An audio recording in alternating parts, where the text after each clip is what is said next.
once again. Number 14? I think so. Cool. Well, that's 13 more than I thought we'd do. Yeah.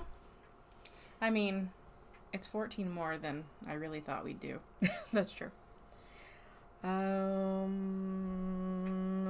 was a busy day. It was a busy day. I'm tired. I am also tired. And you would think that because I know how our Tuesdays end up when we're recording, and then I've got to edit, and then I go to bed at like 2 o'clock in the morning, and then the internet doesn't upload our thing, and then I'm having to do it like over and over in the middle of the night, and that I would just get stuff done beforehand. You would think so, but you're nothing if not a procrastinator. I work best on a deadline. Except then you're up late and you don't like it. Yeah. I think the cat just fell off the bed. She's an idiot. Well, I guess because it is late and I'm ready to go to bed, I'm just going to jump in. Yeah, don't have a lot to say. Well, I'm going to do something we've never done before. Oh? Yes. I'm going to tell you the story of what one might call the most haunted doll. Okay. Sorry, I have a pain in my neck all of a sudden. Well, you're a pain in my neck, so. The haunted doll is already haunting you? Haunting me. Well, perhaps. So, this is the story of Robert the doll. Okay, Robert. Have you heard of Robert? I feel like I've heard of Robert, but I don't really know anything about Robert. Well, I just... These last couple of stories, the names are not very scary. Jeff the Talking Mongoose wasn't terrifying to you? Jeff the Talking Mongoose and Robert the Doll. Those just... They don't scream ominous to me. Okay, well, I'm going to need you to not insult Robert because apparently he has infinite powers. Are you supposed to say his name? I didn't see anything that said you couldn't. Because isn't there like one doll that you're not supposed to say their name? Yeah, PTD. Mm-hmm. Yeah. And I was going to talk about her today, but then I changed my mind. We're going to talk about Robert instead. Okay. So, Robert the doll was given to a little boy named Robert Eugene Otto in 1904-ish. Okay. His family lived in Key West, Florida, and this was either his fourth or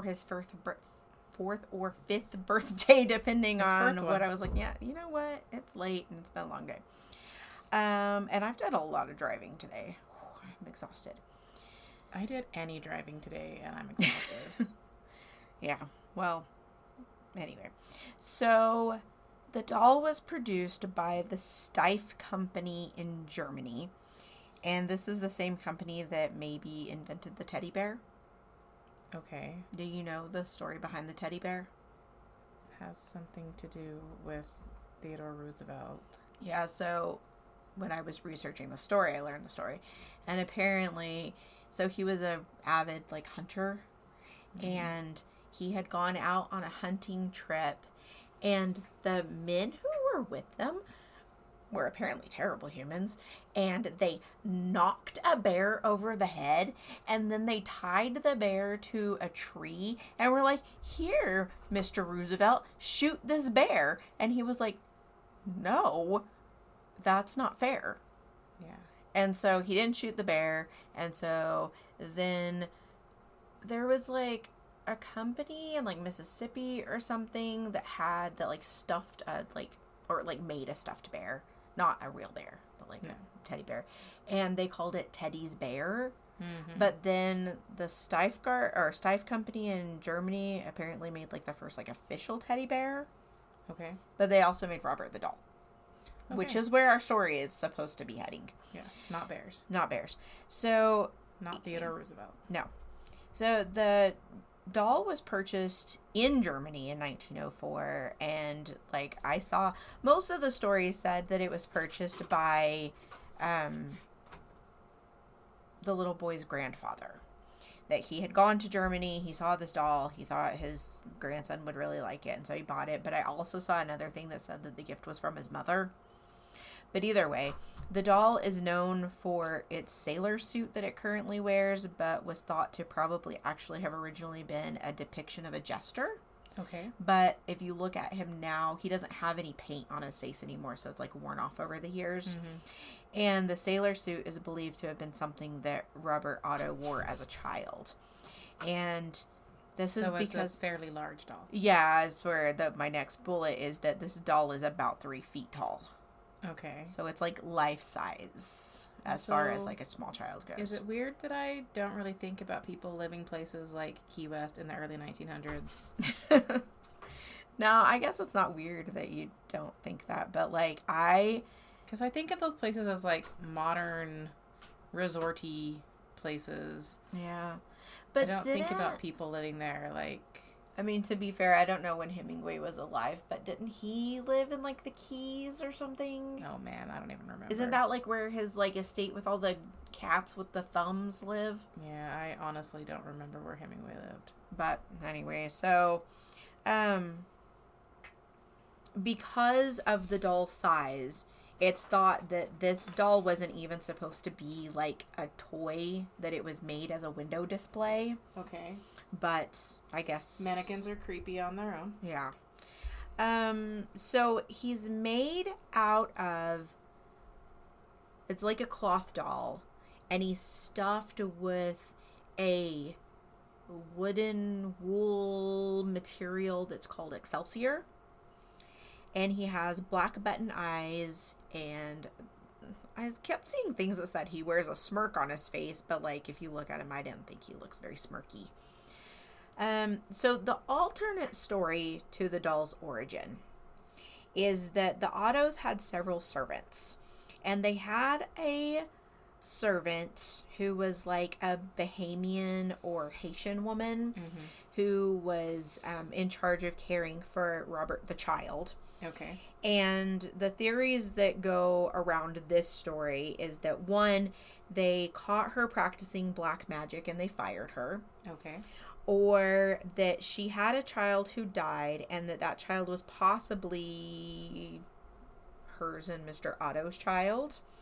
Okay. Or that they were just terrible bosses. And so then she makes this doll and uses Robert's hair and puts a curse on it and then gives it to Robert. But I think they've pretty much debunked that story because there's a book that was written by a man, I think his name is David Sloan, and he kind of traced the doll back to actually being made by this Steiff company or whatever in Germany. And yes, Hemingway's house is in Key West. Okay. I thought so. When did Hemingway be alive? When did he be alive? When did he be alive? Let's see.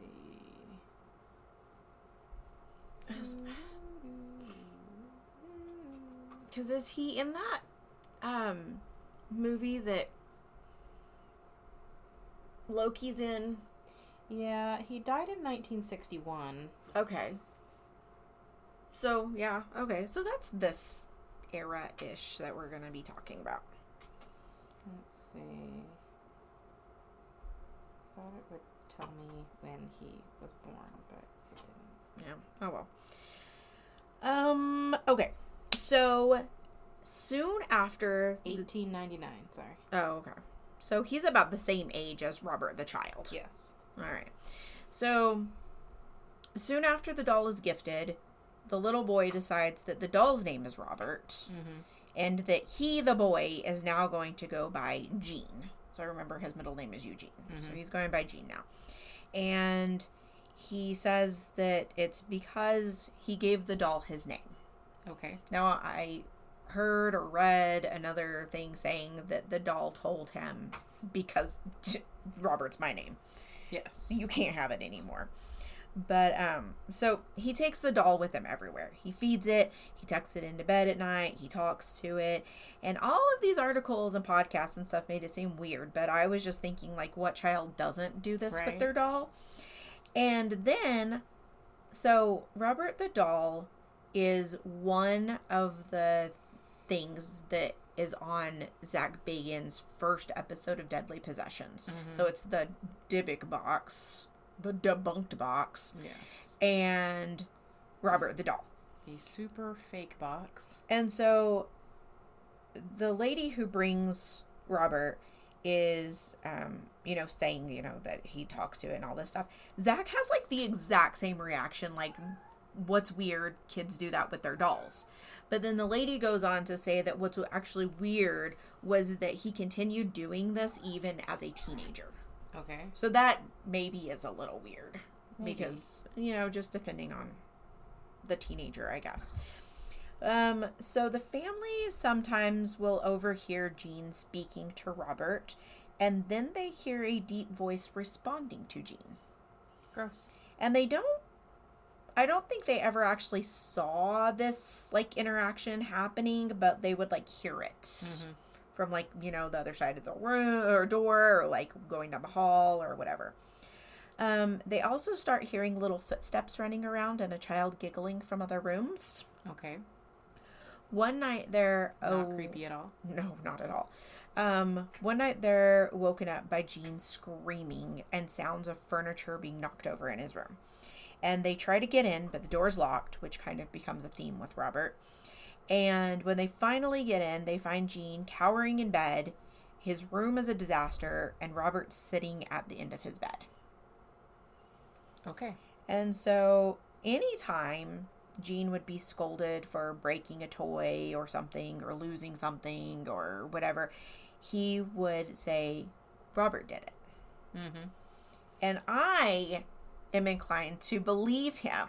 I was gonna say, I had an elephant. There was that elephant that did all the naughty things you got blamed for. Yeah, and anytime my stuff went missing or was broken and Mom would blame it on me, it was an elephant. Yes, the elephant did it.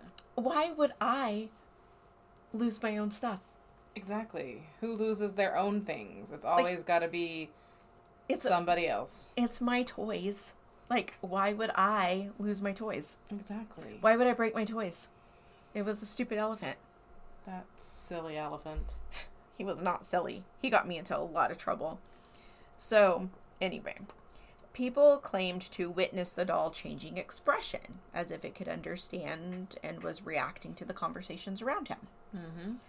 At some point, the doll was put into a box in the attic. And so one source said that this was kind of a direct response to Jean's demeanor changing and his mom taking the toy away. And apparently after the doll was taken away, Jean kind of started acting normal again. He eventually moves out, goes to college, travels the world, and gets married. And when his father dies, he and his wife move back into the house. Okay. So either Jean or the wife find the doll in the attic. So there is an HBO Max show called The Curse of Robert the Doll, and I watched that last night. Okay. And on this reenactment, if I'm remembering correctly, the wife kind of finds it in the attic and is like, hey, look at this thing. And then Jean is like totally mesmerized by this thing again. Mm-hmm. And so, like, go so far as to even, like, he talks to it again, and he puts it in a chair in their bedroom. And so his wife's, like, freaked out. Demands Jean lock Robert up in the attic. And so he does.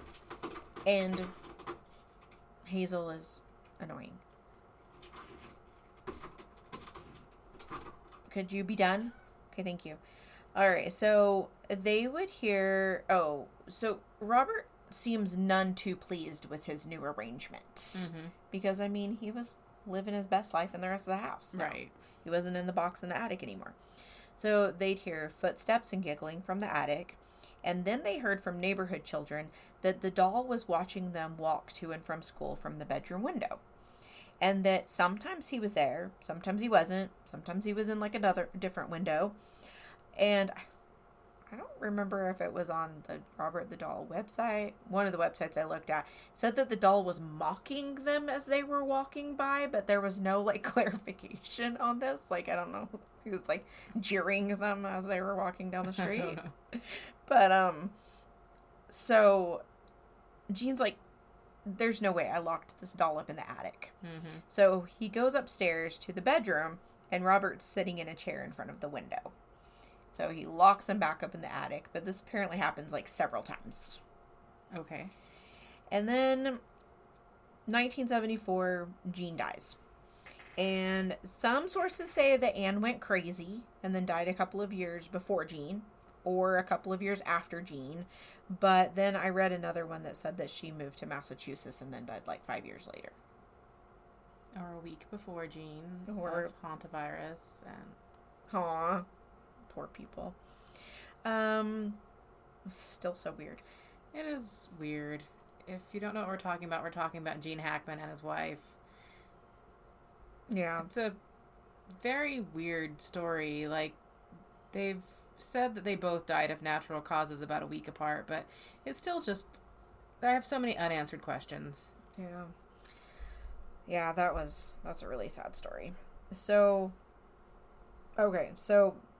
This Gene Otto dies, and his wife dies. And then the house gets sold to William and Myrtle Reuter. Okay. They had a 10-year-old daughter, and she found Robert and was like, sweet, a cool doll to play with. And then she realizes Robert's not so much fun. And she claimed that the doll was alive and that it wanted to hurt her. He doesn't seem like a very nice doll, so, that tracks. Yeah. On that HBO show that I watched. And I'm telling you, this was like the literal only place that I saw this next piece of information. And I read a lot of websites and I listened to, I only listened to 2 other podcasts about it, but still. William and Myrtle were downstairs and their daughter was in bed and she starts screaming. And they went into the room and they found the little girl fighting with the doll, and she claimed that the doll was attacking her. And William's like, you're having a fake fight with a doll. Girl, go to bed. And he takes the doll away and he hides it. But like shortly after this encounter, William Reuter dies by suicide. And some people believe that Robert was responsible for this. But then I read another story that said that, like, 10 years after they bought this house, that they moved to another house. And so I don't know how accurate this HBO show is. Yeah, I hate that. Yeah, because there was literally no other story that talked about this. But the other thing that was weird about, like, the Reuter story is that in most everything else, the husband and the daughter aren't even mentioned. Like, it talks about Myrtle Reuter, like, owning the doll and becoming the doll's new caretaker, with, like, no mention of the rest of her family. And so, like, she definitely existed because she donates the doll to the museum that it's at now. Right. But as far as, like, what happened to her daughter and her husband, yeah, I don't have any idea. I even tried to, like, Google, like, Myrtle Reuter, husband William, Robert the doll, and there was, like, one little thing, I think, on the Robert the doll website that said William and Myrtle Reuter bought the house or whatever. Mm-hmm. But, like, none of this other stuff. Yeah. So, I don't know. It's hard when you can't really find consistent information. Yeah, it really is. So, anyway, shrugs. I don't know. So, there's another depiction on this HBO show where Myrtle hears a noise in another room and she goes in to investigate. The door shuts behind her and she's locked in. And when she gets out, Robert's sitting in a chair outside of the room. Okay. All right. So it's been said that especially if Robert was in a room, if you went in and let the door shut, you would get locked in with him. Gross. Yeah. So there's a, like, wiki page for creepypasta. Right. And I know creepypasta is not real. Right. But there's, like, a Robert the Doll wiki page on creepypasta. Okay. And so one of the stories on there was that one time Myrtle woke up to Robert sitting at the end of her bed holding a knife and giggling. That one doesn't seem so real. No. Creepy, but I don't know how real it is. Yeah. Two men who rented a room from Myrtle in the mid-1970s claimed that they'd hear the giggling, and when they would go to investigate, they would see that Robert had changed positions. Mm-hmm. And so, after 20 years of this, in 1994, Myrtle shows up at the East Martello Museum, which I guess Jean had helped, maybe not found, but like design or something. And claimed that the doll was haunted and she wanted to donate it. Why would she wait 20 years? I don't know. Maybe the laughing with the knife was the last straw. I don't know. I feel like any of it would be the last straw, and I would definitely not put up with it for 20 years. I think one of the things that actually I saw was the last straw was him locking her in the room. But I also saw other stories where she would like dress the doll up and like put him on the front porch and dress him up and put him next to the Christmas tree. And I'm just like, what's with this doll? I was going to say, what's with the weird hold that he seems to have over people? And also, like, she literally just bought this house and this creepy doll is in it, and she just was like, okay, this is my creepy doll now. Well, that's what I'm saying. Like, what is this weird hold he has over people where they feel compelled to, like, do things for him? I don't know. So, yes, 20 years. So, it's now 1994. So, the Key West Art and Historical Assistant Director, Joe Pice, said that Myrtle walked in, set the doll in a chair in his office, and said, "This is Robert. He's part of the Otto family, and I can't stand him being in my house anymore." And after he was donated to the museum, Myrtle died 3 months later. It was said that the paranormal activity died down at the home, but increased at the museum at this point. Okay. Robert was put into a storage room and was seen by appointment only. But then in 1996, a local ghost tour kept encouraging people to go to the museum to see Robert, and with the increase in demand, Robert was put on display. So now when you go Robert should have been put in a box in the ground. well, because like what I was thinking was that, so this doll seemingly can like run around, right? Mm-hmm. But he also got put in a box and didn't get out of the box. Yeah. And so like the box can contain him. It's a magic box. It's a magic box. I don't know. But he's currently in like a plexiglass case, like sitting in a little chair, and he has like a little like stuffed dog or lion or something of his own that like sits with him. And I wonder if his stuffed animal torments him. I don't know, but maybe. But he's wearing his little sailor outfit and he sits in the chair. So, there seem to be 3 rules for visiting Robert in the museum. So you must be respectful of him, so stop calling him creepy. You must ask permission to take his picture. And you must say goodbye to Robert when you leave the museum. And are you supposed to wait for answers to either of those questions or whatever? Dude, that's what I wanted to know. Like, if I say, "Hey, Robert, can I take your picture?" What if Robert's saying no? Right? So, I listened to Sinisterhood, and I listened to And That's Why We Drink. And when M was covering the story, they said that you ask permission to Robert, and then you wait for him to nod his head or, like, bow his head or something. But Christine was like, I went and saw this doll and no. Right. And you would think that, like, if this was something that people saw all the time, asking the doll to take its picture, that would be something that people would have on video and you would see this happen.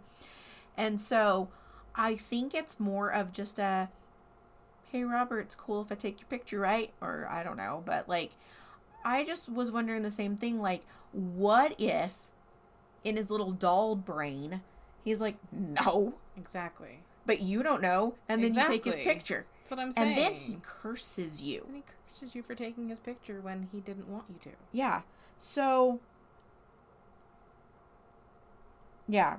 People have found themselves cursed for usually not following the rules about the picture. Sometimes about calling him creepy. But mostly the picture thing.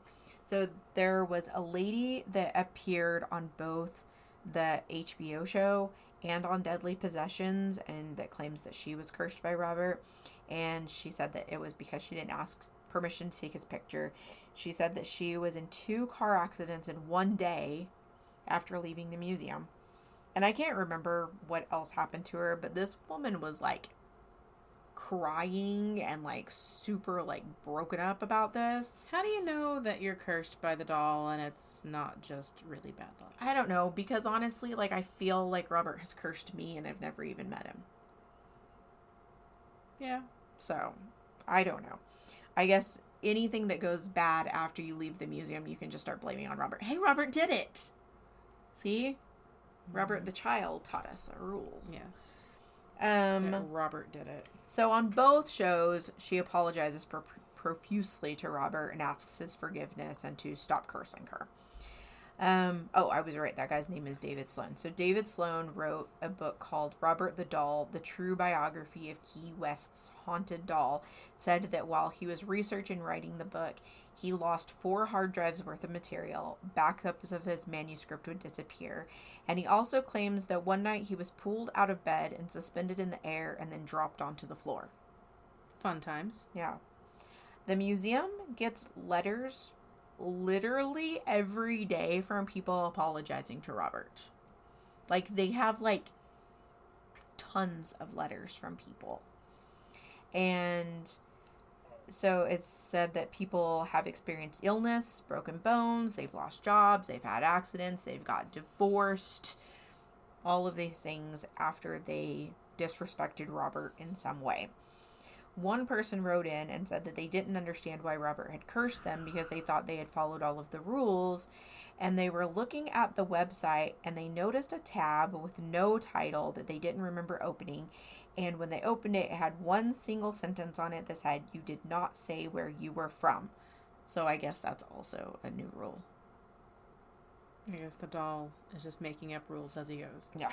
So you've got to walk in, you've got to say hello, hi, here I am, I'm from this place, may I please take your picture, hope you said yes, Do a little dance. thank you very much, okay, I'm going now, bye.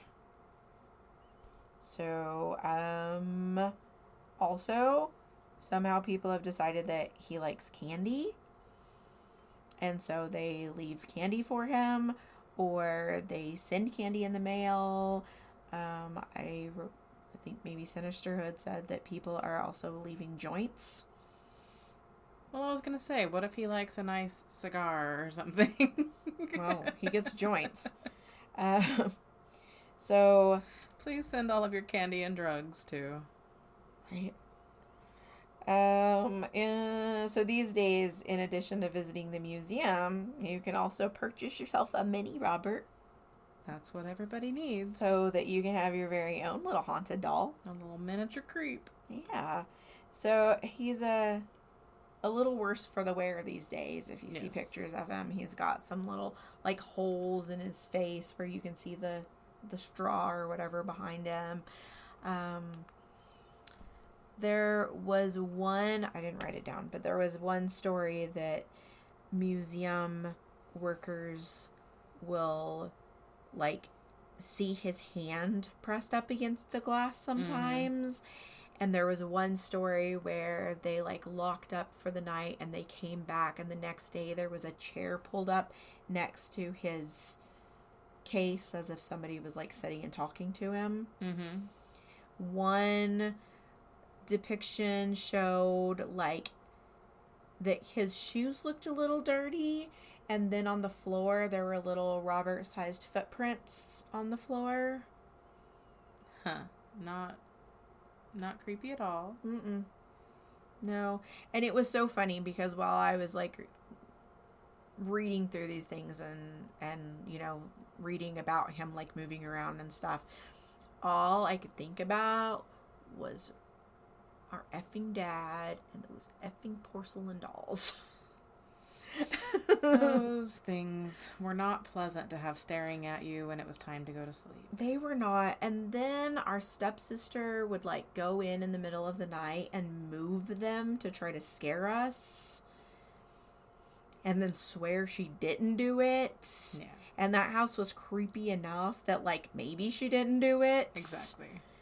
And then, oh my God. So we shared a room and we had a closet, and the entire closet was a mirror. Like the closet door was a mirror. So it was like sliding doors that were just mirrors. And so the side of the bed that I slept in, like if I was laying on my side, I was facing those stupid mirrors. And I was like so terrified of those stupid dolls that I like tried to train myself to never look in the mirror, because if I looked in the mirror, you could see the dresser where the stupid dolls were. Well, and I slept on the side of the bed with the freaking dolls. And they were all supposed to look like us. Yeah. Because mine had like long brown hair with bangs, and yours had like blonde curly hair, and Blair's was like black curly hair. Mm-hmm. Yeah, and then it was so funny because I was thinking about this like even yesterday, and then today whenever I was driving to work, I was listening to the Sinisterhood episode, and they were talking about creepy porcelain dolls, and I was like, yes, that's exactly what I was thinking too. I don't know whose idea that was. No, porcelain dolls are creepy. Yeah. Because not only that, like, you can't play with them. No. What's the point of a doll you can't play with? I don't need a decorative doll. Yeah. And when you're a little kid, like, I didn't open that and be like, woohoo, this is so cool. Thank you so much for giving this to me. It was more like, gee, thanks. Yikes. So, anyway, I honestly don't know, after reading all of the things about Robert, that I would call him the most haunted doll. Mm-hmm. Because, like the other one that we were talking about, she apparently curses people through, like, screens. Like, if you look at her picture, like, you're cursed. Yeah. If you talk her name, you're cursed. And so, I don't know that Robert's the most haunted if these are all true stories. Yeah. No. I don't know. Either way, don't get mad and don't curse me. Okay? Please and thank you. You're super cool. You're a sweet, sweet guy. You're not creepy at all. I always thought it was funny, though, because everybody's like, oh, he's such a creepy looking doll. And I'm like, okay, he was made in 1904. Right. He is 121 years old. You would look terrible if you were 121 years old, too. Especially if you were made of, like, straw and felt. And been, like, drug around by all of these people for all of these years. Like, I wouldn't look my best. I don't look my best now. Exactly. So, I don't know. I think he just looks like an old doll. Where's my phone? I'll show you a picture of the old doll. I don't know why I didn't know already. Let's see. Roberto the doll. That's not a very good picture of him. Yeah, I mean, he's kind of creepy. He's kind of creepy. But, like, I don't know. Like, I think he just looks like an old doll. Like, you know, people are like, oh, his emotionless black button eyes. I'm like, he's not alive. Right. He's not going to have emotion behind his eyes. I mean, I guess he's kind of alive. Well, I guess if you believe any of this stuff, then I guess he's kind of alive. I guess he's kind of alive. Robert the doll. See if I can find a better picture of him. Not .org. Robert the doll. He's cursing my phone. Exactly. Try a different Google. But, like, see, he's got this, like, little toy. And I don't think this is his original toy. Because Probably not. it looks old too, Mm-hmm. but it doesn't look as old as he does. But yeah, so, I mean, like, you can see, like, where, like, the straw is kind of showing through. And they have figured out, because remember the one thing about the Bahamian or Haitian nurse or whatever, that she had, like, made it with his hair, with Robert's hair, but his hair is not human hair. It's, like, mohair. But yeah, he's, like, behind this glass case. Yeah. Anyway, there's also a movie called Robert the Doll or Robert or something, but, like, it's not, say, like, that's what that doll looks like. Oh, yeah. So. Well, it's the same thing with what's-her-face, Annabelle or whatever. Oh, that's true, because she was a Raggedy Ann, and she looks nothing like she does in the movie. Yeah. And, like, is Robert more haunted than Annabelle? I don't really know that much about Annabelle. I don't either, but I know that the movie is not accurate, and... I know. That's that. Yes. All right. Well, you can find us on social media at Twisted and Mysterious, or email us at twistedandmysteriousparcast@gmail.com. And I don't think I have any other words. No. I'm going to try to do better next week. Yeah, I might be having a story next week. Ooh. We'll see if it's long enough. When I'm typing them out, they look long enough. Mm-hmm. But then when I read through them, I try to time myself to see approximately how long it would take to read it. Uh-huh. And they don't take very long. Yeah, but then you don't account for, like, other things. I know, but I don't feel like our commentary takes up enough time to fill an entire episode, but I guess we'll see. Yeah, well, to be fair, I kind of tried to stretch this one out a little bit because it wasn't very long, so. And we are tired, and so we did a lot of pausing, so you're going to have to edit all of that out. Yep. All right. Okay. Yeah, find us on social media, listen to us everywhere, and... Yeah. We're going to go now before we bore you right to death. Yeah, you can cut out as much of this as you want to. Okay. Remember that people are gross and don't get murdered, please. And remember to tell Robert thank you and goodbye. Goodbye. Bye.